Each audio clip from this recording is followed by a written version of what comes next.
오늘도 새벽 예배에 함께 나오신 모든 성도님들을 주님의 이름으로 사랑하고 축복합니다.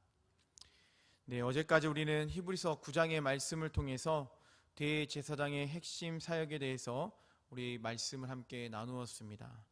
오늘도 이 히브리서 10장의 말씀을 통해서 대제사장에 대해서 계속해서 말씀하고 있는 것을 보게 됩니다. 이 대제사장은 1년에 한 번, 구약성경에 보면 1년에 한 번 있는 그 대속제일일 때 모든 이스라엘의 백성들의 죄를 위해 지성소에 들어가서 속죄 의식을 치를 수가 있었습니다. 대제사장은 자신의 죄와 가족들의 정결함을 위해서 수송아지를 잡아들이고 그 피를 지성소 안에 있는 언약궤 동쪽과 앞에 뿌렸습니다.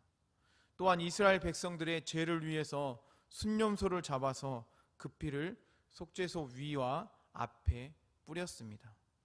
이것으로 어떻게 해야 했습니까? 대제사장을 포함하고 그 가족들뿐만 아니라 모든 이스라엘의 백성들의 죄를 용서받을 수 있게 되었다라는 겁니다. 그런데 이렇게 매년 드리는 제사, 하나님 앞에 올려드렸던 그 제사가 히브리서 저자는 오늘 본문에서 완전하게 죄를 사하여 줄 수 없다라고 말씀하고 있는 것을 보게 됩니다. 우리 함께 읽었던 오늘 히브리서 10장 1절 말씀 이렇게 기록하고 있습니다. 우리 1절 말씀을 함께 읽어보도록 하겠습니다. 율법은 장차올 좋은 일의 그림자일 뿐이요 참 형상이 아니므로 해마다 늘 드리는 같은 제사로는 나아오는 자들을 언제나 온전하게 할 수 없느니라. 아멘. 이 대제사장이 이 대속제일에 맞춰 드렸던 제사, 의식은 모든 죄를 깨끗하게 할 수 없다라는 사실입니다. 드리는 이 대제사장뿐만 아니라 모든 사람들의 죄가 동물을 잡아서 하나님 앞에 올려 드린다 할지라도 그것은 온전한 죄를 사할 수 있는 것이 되지 못한다는 겁니다. 히브리서 저자는 이러한 제사는 불완전한 제사이기 때문에 완전하게 하실 분이 장차 오게 된다, 이 땅 가운데 온다라고 말씀하고 있습니다. 히브리서 10장 5절에서 7절 말씀에 보면 이렇게 기록되어 있습니다. 우리 나눠 읽고 7절은 함께 읽도록 하겠습니다. 5절 말씀 제가 먼저 읽겠습니다. 그러므로 주께서 세상에 임하실 때에 이르시되 하나님이 제사와 외물을 원하지 아니하시고 오직 나를 위하여 한 몸을 예비하셨도다.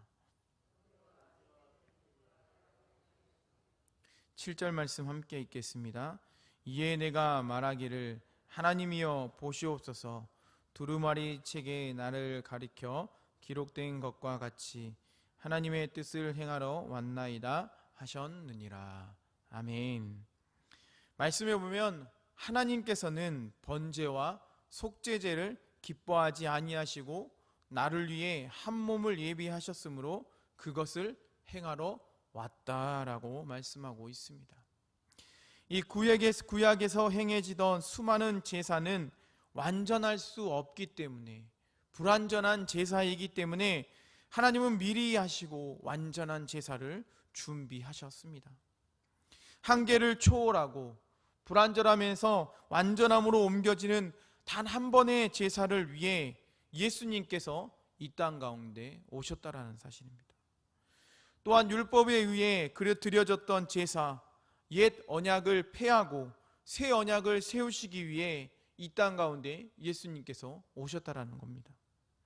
그리고 가장 중요한 문제, 죄에 대한 문제를 단 한 번에 해결하기 위해서 예수님께서 이 땅 가운데 오셨다라고 오늘 본문에 말씀하고 있습니다.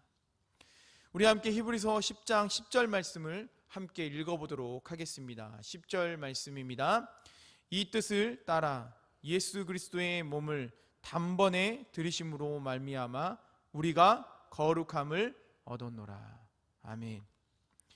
이처럼 하나님께서는 오래전부터 하나님께서 창조하신 그 사람들을 너무나도 사랑하심으로 사람들의 죄를 단번에 해결할 수 있는 제물로서 드려질 예수님을 이 땅 가운데 보내시기로 계획하시고 실제로 또 수많은 사람들이 목격한 것처럼 성경에 기록하고 있는 것처럼 예수님의 십자가의 죽으심과 부활하심을 통해 완성하셨다라는 사실입니다. 곧 하나님의 계획하심과 예수님을 통해 이루심으로 얼마나 이 수많은 사람들을 향한 하나님의 사랑이 크고 놀라운지를 우리는 다시 한번 이 본문 말씀을 통해서 보게 됩니다.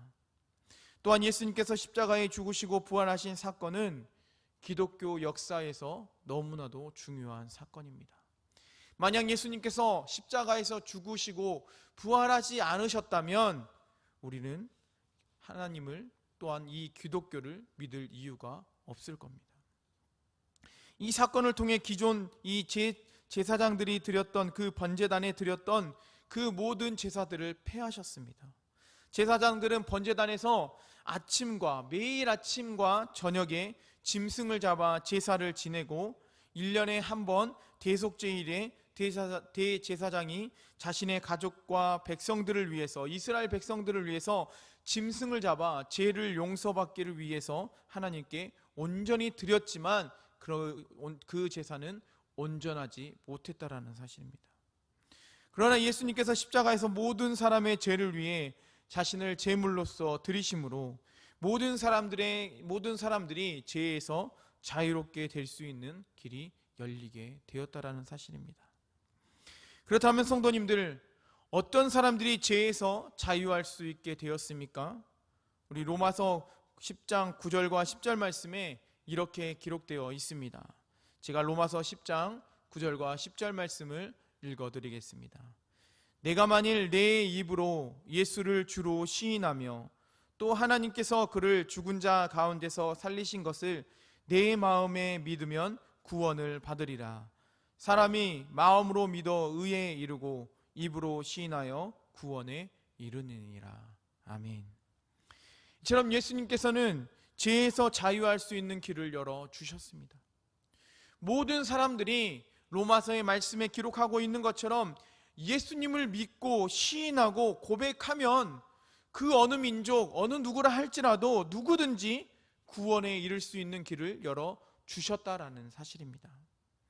그러므로 오늘 새벽 예배를 드리시는 우리 모든 사랑하는 성도님들, 우리가 너무나도 잘 알고 있는 말씀이지만 예수님께서 우리의 대제사장이 되신다는 사실과 우리의 구원자가 되신다는 사실을 늘 믿고 오직 우리가 하나님의 자녀로서 거룩한 백성으로서 죄에서 자유함을 얻는 백성으로서 늘 우리 예수님께 기도함으로 살아가는 우리 모든 성도님들 되시기를 간절히 소망합니다. 또한 오늘 또 우리가 살아갈 때 죄에서 우리가 매여 있는 삶이 아니라 온전히 자유한 삶으로서 세상 가운데 나아가고 또한 모든 일을 행할 수 있는 우리 모든 성도님들이 되시기를 간절히 축원합니다. 기도하겠습니다. 살아계셔서 우리 가운데 역사하시는 하나님, 오늘도 새벽 첫 시간을 통해서 우리에게 말씀하여 주심을 감사합니다. 하나님, 우리를 위해 이 땅에 오신 예수님을 늘 기억하게 하여 주시옵시고 우리가 형식적으로 믿는 신앙에서 벗어나 진실하게, 거룩하게, 더욱더 간절하게 하나님을 찾고 구하며 믿을 수 있는 그러한 신뢰가 있고 믿음이 있을 수 있도록 도와주시옵소서. 특별히 오늘 하루도 살아갈 때 예수님께서 우리를 구원해 주셨다는 사실을 늘 기억하게 하여 주시고 더욱더 당당하게 담대함으로 세상 가운데 나아가며 살아갈 수 있도록 도와주시옵소서. 살아계신 예수님의 이름으로 기도합니다. 아멘. 이 시간 우리 말씀을 기억하며 함께 기도했으면 좋겠습니다. 먼저는 예수님께서 우리를 구원해 주셨다는 사실을 기억하고 하나님 너무나도 감사합니다.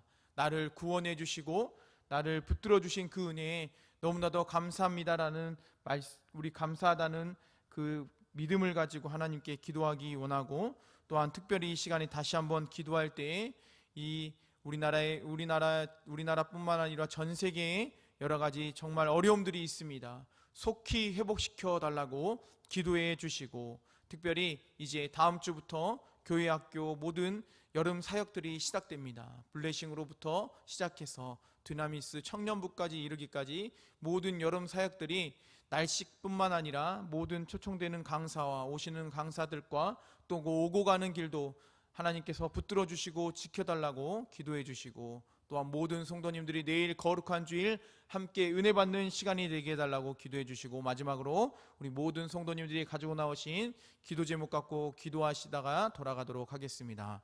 이 시간 우리 주여 한번 외치고 함께 기도하겠습니다. 주여